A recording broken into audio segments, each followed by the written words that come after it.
Big 12 baseball has 2 host sites, but that wasn't the real story from this week on the Diamond. The Texas Tech softball team, Jason Williams flipping some birds to the Florida Gators, getting kicked out.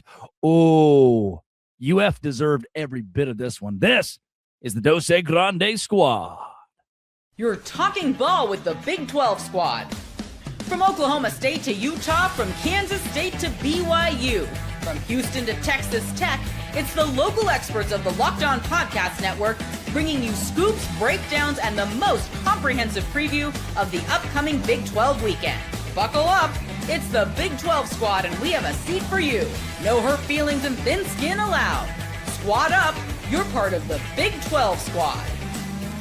Happy Thursday, everybody. Welcome to the Dos Grande squad. I'm Drake Toll from America's #1 Big 12 podcast, Locked On Big 12. There's Parker Ainsworth of Locked On Cougs, talking all things Houston. Cody Stovall, Locked On Oklahoma State. And look, we're recording this on Memorial Day. Hope everyone had a day of reverence on Memorial Day as well, and we know that there would be no Locked On Big 12 squad if not for those who served our country, and we surely appreciate that.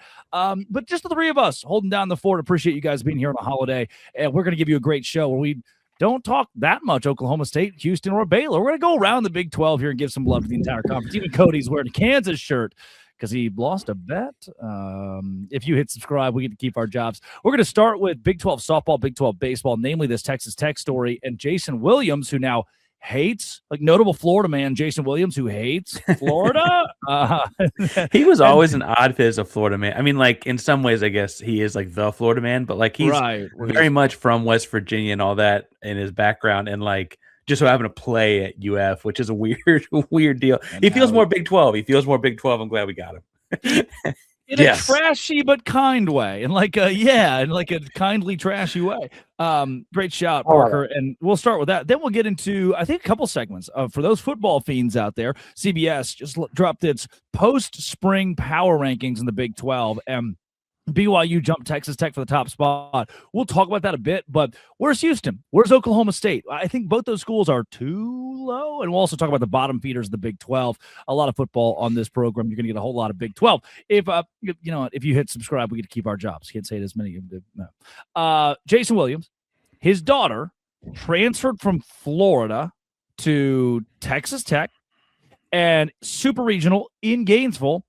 They're throwing at her head 5 times. Yep. They're just gunning it. They're beaming this girl for no, because like, oh, we hate you and your dad. Bleh, you left us. To completely classless from Tim Walton, the head coach of Florida, who's like a notably classless softball coach. And then Jason Williams kicked out of a game, standing up, hilarious, doing the stomp, like dudes with middle fingers. We're talking some wild stuff going down in Gainesville this week, and I think the SEC just means more heartbreak. It just means more tears. Just means more complaining. Once again, the SEC cannot handle the Big 12 winning. The epitome of sore losers is definitely what the SEC has turned into. I thought it was absolutely wonderful. And here's the best part, Drake. When they weren't throwing at her, the ball was leaving the yard. She had multiple multi-run home runs that took the lead at least twice in game 1 and also in game 3. So not only was there a lot of unnecessary beef and animosity and the refusal to shake hands afterwards, but she stepped up and performed. That was the biggest problem that they had. If she'd have struck out or whatever, they'd all have been fine. But the problem was she was hitting essentially what ended up being game winners. And that's the karma, poetic justice behind all of this. We love seeing the Big 12 get dubs over the SEC, especially when the SEC shows their true flavor and they act like we expect them to do. It's UF. It's more like FU. Am I right, fellas? Right. There you go. There you go. I love that the big defense out of Florida fans was some video. And sure you all saw the video at this point, but where like the Texas Tech fans are walking over the crowd, like taunting them back, whatever. And there may be some colorful language, but clearly at the start of the video, the Florida fans are legitimately flipping the bird. What do they think was going to happen? It's just not. You can't do that. We'll bring on Matt and Paul, I'm sure, in a second, because I am most ecstatic about winning Jason Williams in a divorce because he is very Big 12. Mountaineer Paul, Jason Williams is back in the Big 12. Love it. I love it, obviously, as somebody who, Jason Williams is from DuPont, West Virginia. So obviously, if you've never seen the highlight tapes of he and Randy Moss back in the day at DuPont High School, it's incredible. It really is. They were both probably should have been 4 and 5 star guys. Randy should have been definitely in basketball as well as football. Jason Williams for sure close. But yeah, they were great to watch, obviously. So I have an affinity for them, listen, man, I wasn't surprised when I looked on Twitter yesterday and saw that he was being kicked out of the game and everything else that went on. And then he led the celebration afterwards. It's just Jason Williams, man. The one thing about Jason Williams is he's not fake. He is who he is. Right. He does not put on. That's just what it is. And his wife, I guess, is also a Florida alum, and I thought it was interesting that he very much was like giving the pump up pep talk post game to the Red Raiders and stuff. Like he is all in on. Yeah, but guys, if they wouldn't have thrown at his daughter 5 flipping times, correct. None of that happens. That's the crazy part. Like they're pointing fingers about how, look at classless Texas Tech. Like it's kind of funny that people call us the truck stop white trash conference, and then the SEC does this, I don't know, every other turn that they can, and nobody bats an eye about it. Everyone still points at the Big 12 as the problem. It's amazing. It's gaslighting. It's gaslighting. There you go. Well, they say, what is it? All publicity is decent publicity. Texas Tech for the last 2 years, but they stay in the headlines. It's not always great, but dagnabbit, they stay in the headlines. So shout out to Tech. Well, and the criticisms are like they have a bunch of transfers. I'm like, okay, if you looked around, everyone's got a bunch of transfers. Or like they the deal is there some like she transferred in from Florida or whatever. And it's like, yeah, but the exits from Florida looked as bad on Florida's behalf as it did on Mia Williams' behalf. It's really is eye opening to see what kind of defenses SEC countries trying to put onto this one, because it's pretty indefensible. There's not a whole lot to do. Anyway, there's just not a lot for them to say. Well, and I saw a graphic earlier. I mean, I didn't dive deep into it, but the graphic I saw earlier had that Florida is the 4th or 5th most NIL spent budget in college softball, and they, I don't know, couldn't get a win. I didn't see Texas Tech on there, right? I'm not saying that Texas Tech hasn't spent a ton on softball, but that graphic that I saw earlier, Tech was not in the top 5 of NIL softball spending. I know OU was number 1. I do recall that.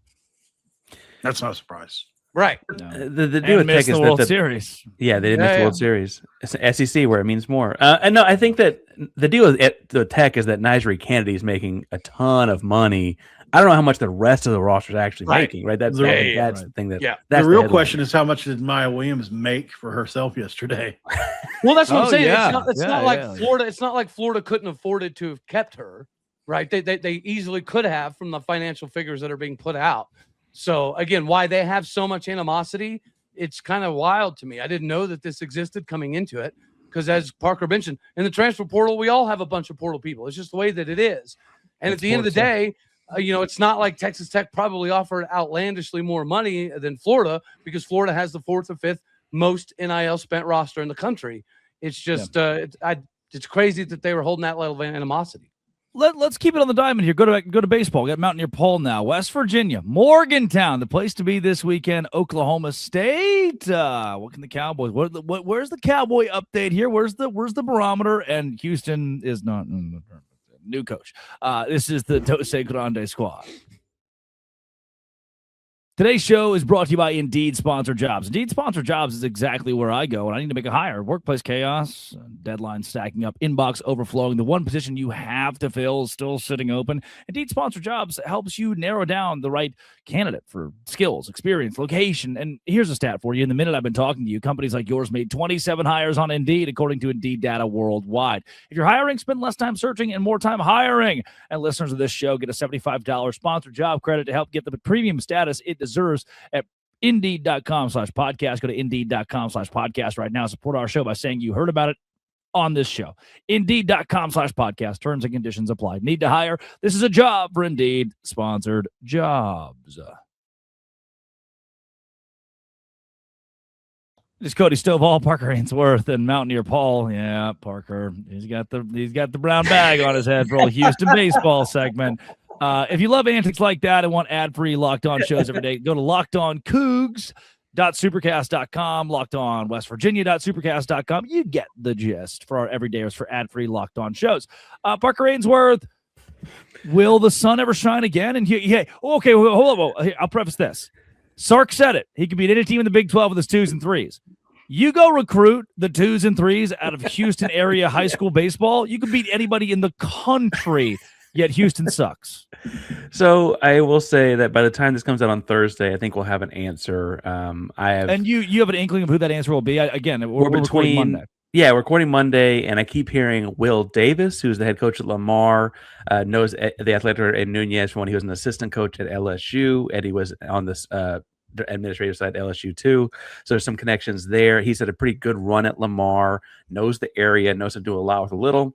The other guy is an alumni named Sean Allen, who's the pitching coach at USC, but he's been at Texas and some other big-time programs as an assistant coach, so his first head coaching gig would be at U of H. I think the big thing there is it's like you keep it in the family because Sean Allen played under Noble, which was the guy before Whitting, who Whitting actually also played for. So you kind of keep it in the same lineage, or you kind of go completely different, bring someone new in, a little bit of new blood. I don't hate either one. Again, folks will know who it is by the time this comes out on Thursday. But I've heard from credible people both names. So I actually don't know as I sit here on Monday which of those it will be, but those are the two I keep hearing over and over. That's all we need for Houston baseball. See you, Parker. Thank you. Mountaineer Paul, you are the story here, though. Morgantown, West Virginia, Baseball America. Give me the barometer on West Virginia fans this week with the tournament ensuing. Tough regional. Obviously, we definitely got a tough regional. Binghamton is a game we'll probably win, obviously, although Cody reminds me that they knocked off them up in Stilly a couple years ago. But certainly this is a team that, if you're talking about Binghamton, they've got a coach that's been there forever, that's been successful for a really long time. But smart money would obviously be on West Virginia. Binghamton's team ERA is over 6. Their pitchers probably not going to stand up to a Big 12 lineup. And I think West Virginia should win that game series and hopefully do it easily. The real question for West Virginia is, do you waste a starting spot for Max Yell against Binghamton, or do you go with another guy? Because obviously Wake Forest or UK is the real question for us. I think you save Yell and you pitch him against whoever wins between Wake Forest and UK. That's going to be the tell, I think. And when you look at those two teams, those are really good teams in both. Wake Forest won almost 40 games. They've got one of the best shortstops in the country, and Merrick Houston. Really love what they do. They've got a ton of power arms in as well. They're a team that does it with pitching and defense. UK more of an offensive-based team. But at the end of the day, all these teams have players that can beat you. You look at the center fielder for Binghamton and Matt Bolton. They're a really good team, but it's about West Virginia, as you mentioned. Gavin Kelly is soaring, obviously, and at this point in time, it's more than one person projecting him possibly to be the number 1 overall pick next year, certainly a top 10 pick. So he is the star. He is the thing that we need him to be a star this weekend. We need Max Yell to be an ace this weekend. And at the end of the day, I think those are the two guys you look to from a West Virginia perspective as carry us, please, because we really don't want to have to get into it too deep. Sean Smith has been on a tear. Obviously, he was 7 for 7 coming in to the last game over his last 2 games. We're excited about the way he's trending. And it's just a tough lineup for West Virginia. So I think Binghamton's going to struggle versus West Virginia. We shouldn't have to pitch our best guy again in that game, and then we'll wait and see what happens between Wake and UK. But probably one of the 2 or 3 tougher regionals, unfortunately. And then if we get through that, it's UCLA, and that's going to be really tough. With respect to everyone else who hosts Locked On shows, NBA to college, I don't know if anyone's devoted enough to read that much about Binghamton baseball. Mountaineer Paul's boat racing you guys. If you want a show where he knows everything about everything sports and takes it seriously, you're looking at deadpan face. Seriously, the dude just works that hard. I think the tough draw, but being in Morgantown is awesome for West Virginia. What that does for the community is going to be great. Cody, Oklahoma State. I don't hate the draw, obviously, because you get 2 mid-majors that are kind of random mid-majors. USC Upstate is in there. And Alabama baseball, they've kind of had that choke factor the last few years if you follow them in the SEC. I think this could have gone a lot worse selection-wise where OK State's going. Yeah, if you would have picked any of the ballparks that would favor Oklahoma State's lineup in the SEC, it's definitely this one. Their left field is 11 foot shorter than O'Brate Stadium. Center field's 12 foot shorter. Right field is 5 foot shorter. Oh, baby. And this is a team that has almost 140 home runs on the season. Yeah. We may not be good at a lot of things, but we are good about getting the ball up out of the ballpark. So I do think that strategically, I appreciate whoever put Oklahoma State in the Alabama regional, because out of every host site, they did give us the most beneficial ballpark for our particular ball club. Are they a better team? Well, yes. Do they have a better pitching staff? Yes. But they did put us in the right ballpark, and we're offensively a good enough team that if we get some surprise performances on the bump, this is a regional we could definitely come out of. I like our chances better than KU. Putting KU with Missouri State and Arkansas, that is a crime against the Big 12. Didn't Derek say that Arkansas has knocked them out a bunch of times? Yes. Yeah, it's getting consistent now, yeah. Well, and Paul, like, dude, if I was you guys, yeah, I would save Maxiell for Wake Forest. I wouldn't worry about Kentucky. Kentucky's a fraud. Kentucky only won 2 SEC series the entire flipping season. The only reason they're in the tournament is because they played in the SEC. Yeah. Yeah. I mean, they come in with 31 wins, so it's, not a great resume, but you never know in the SEC. You really don't. Yeah. Yeah, but also to lend it to that, you don't know in tournament baseball. I mean, now, like, you're going to, with Coastal Carolina winning the World Series 10 years ago, like, there's so many things. Yeah. Murray State making it to the College World Series. Fresno State. Yeah. So like, we could talk about Mercer getting absolutely robbed, too. Yeah, that was bad. They had the great 28 RPI. 28, and they didn't make the tournament. That's 40-plus regular season wins. That's pretty sad. 40-plus regular season wins, and you don't get in, but 5 Sun Belt teams got in. No disrespect to the Sun Belt. I do know that they are a very good baseball conference, but with 5 Sun Belt teams get in and a 40-plus win Mercer ball club that has several Power 4 W's doesn't get in, that's kind of wild. Oh, and we haven't talked about Arizona State getting a 3 seed. I think that they have a really, really, really good chance to take down Nebraska, which would actually be Big 12 retribution, because realistically, KU should have got the 13 seed. Nebraska should have got the 15 seed because it didn't play out that way. Yeah. I think Arizona State might go up there and cause some problems. Yeah, and Harrison's probably the best player in their regional, Yes. Yep. For sure. Easily. Yeah. Let's coming up. This CBS Sports spring, Paul, I'll give you a chance to Google it. The CBS Sports Big 12 post spring football power rankings just lost its number 1 team. This is the Dose Grande squad. It is the Locked On Big 12 squad, and CBS Sports with its power rankings have just dropped. Let's react to this first before we go through the rest of how they stack up with this 16-team ranking. BYU has jumped Texas Tech for number 1. Thoughts? I think it's fair. Okay. I mean, they barely, were a team that got screwed out of the CFP this previous season. You could make the argument 2 years in a row. Did they get beat up by Texas Tech? Yes. Do they have something to prove? For sure. But, this is a quarterback-driven league that we talk about all the time.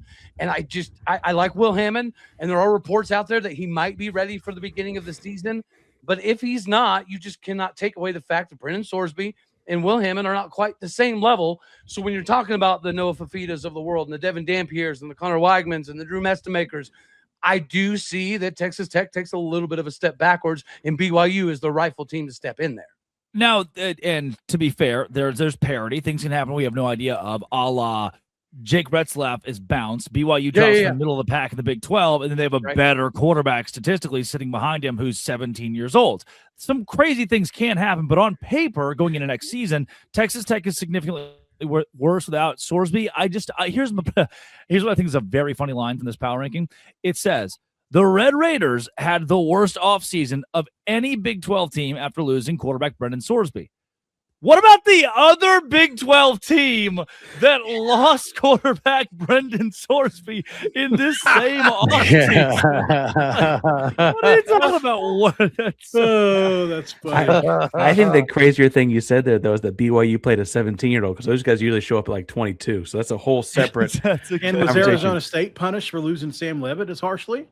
No, I mean Arizona State middle of the pack. And Jordan Tyson too. And Jordan Tyson was pretty valuable. Right. Too. See, I'm glad you brought that, Brad. Glad you mentioned that, Paul. Right. I think you could be able to make the argument that Oklahoma State should be above Cutter Bowley. So, I mean, I don't love Oklahoma State at 8. Also, Arizona State's at 7. If we're saying worst offseason, has anyone looked at Iowa State? Has anyone seen if the football team's still there? Like, is the locker room full? They lost every starter. They've moved it to Pennsylvania, I heard. Actually, the whole operation moved for a little bit cooler weather. Brutal. But yeah, in this ranking, Houston at 3, Arizona 4, Utah 5, TCU at 6, Arizona State 7, Oklahoma State 8. That's the top half. Let's say this. I think after BYU, Texas Tech, and Houston, there's a pretty extreme drop-off. Unless you're in my book, I think Oklahoma State's in the conversation for top 3 or 4 team in the Big 12, given what they brought in, Indiana style. But if you, again, just on paper, last year's success, it's those 3, Texas Tech, BYU, Houston, and then anybody else could beat anybody else, and I genuinely wouldn't be that shocked. That's very fair. Very fair. West Virginia's not 15th. I promise you they're not going to be 15th. Like Josh Pate did a show on this, and I thought, he's generally not favorable to Big 12 teams, but in this case, to West Virginia, he was. He went down and sat with Rich Rodriguez. And if you just look at West Virginia on paper, you would say, yeah, they brought in 45, 50 guys last year, and they brought in 54, 50 guys this year. It's going to be the same thing over again until you look at the quality of player. It's so much higher. We had the greatest recruiting class in the history of our program this year. Like top 20 high school football recruiting class. And that's not including the bulk that it was, because it was a large class, just the top 20 guys. There's multiple 4-star guys in there. I think 7, somewhere in that range. And then obviously the portal class is also top 20. And so when you look at it from that perspective, the quality of player West Virginia brought in much better. And there's no way that they win 4 games again with that level of player.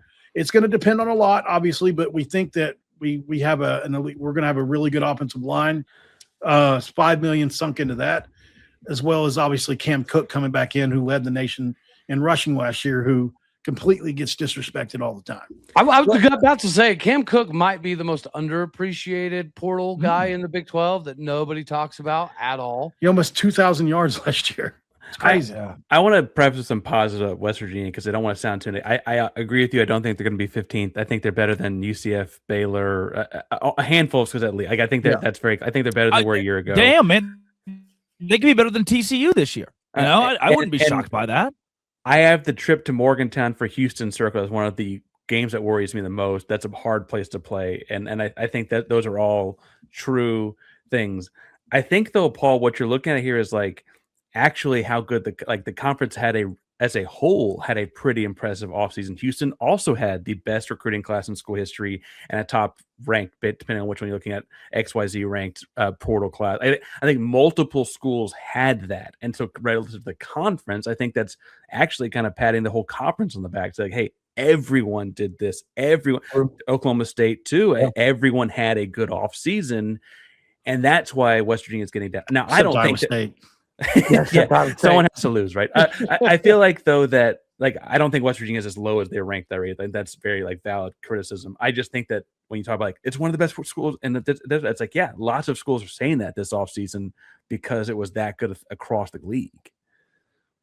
Yeah, that's a great point. I do think that's a great point.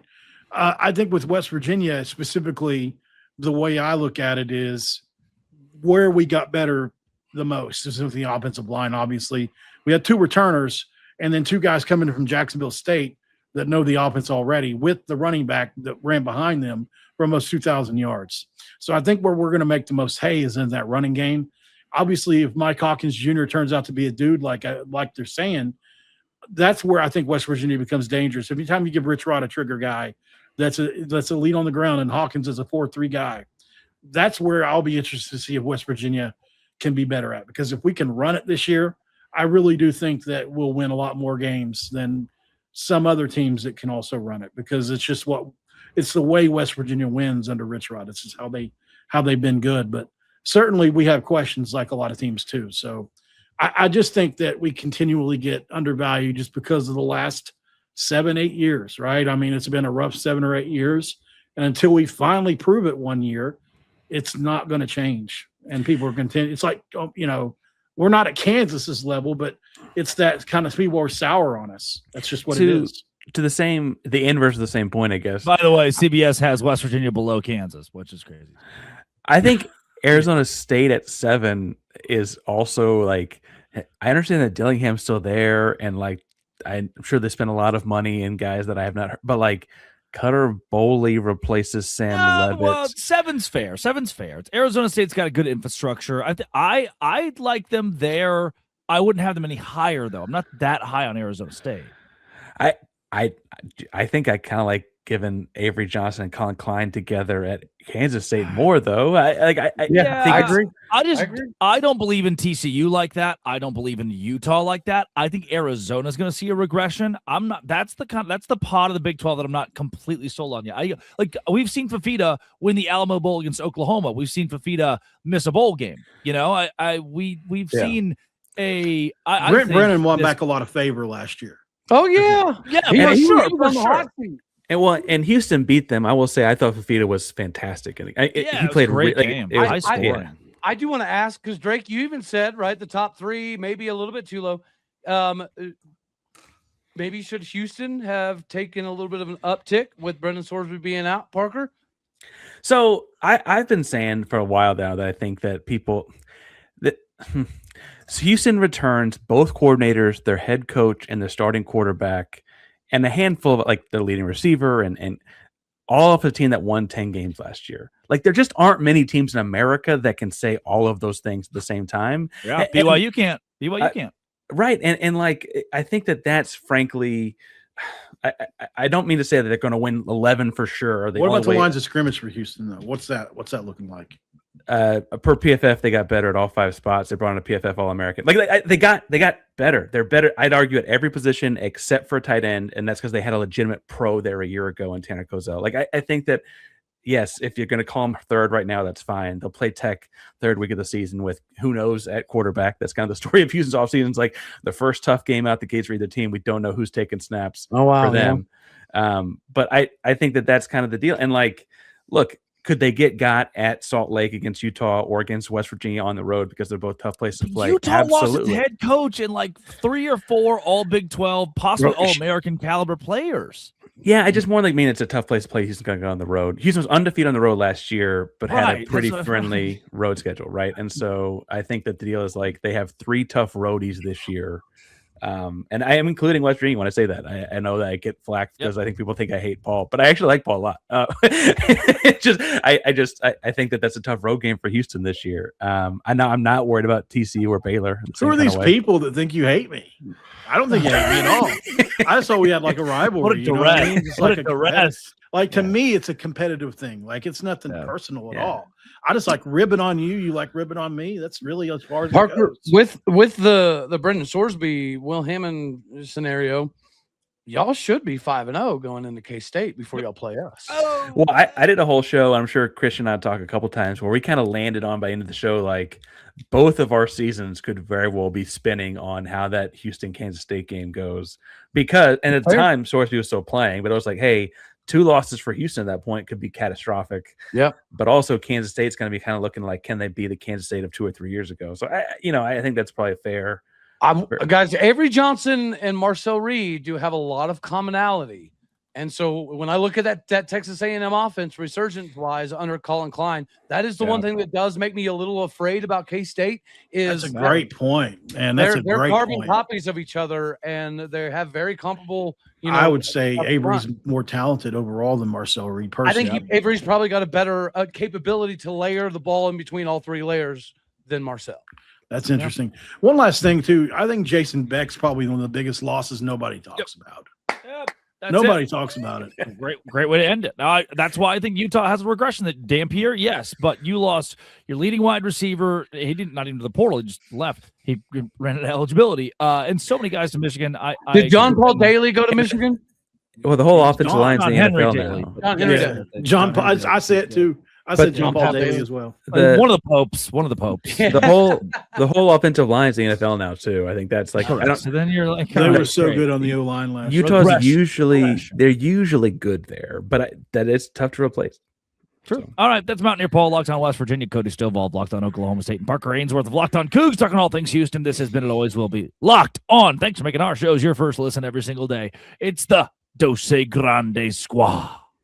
Do you think anybody has made a fan base called the Scallywags yet?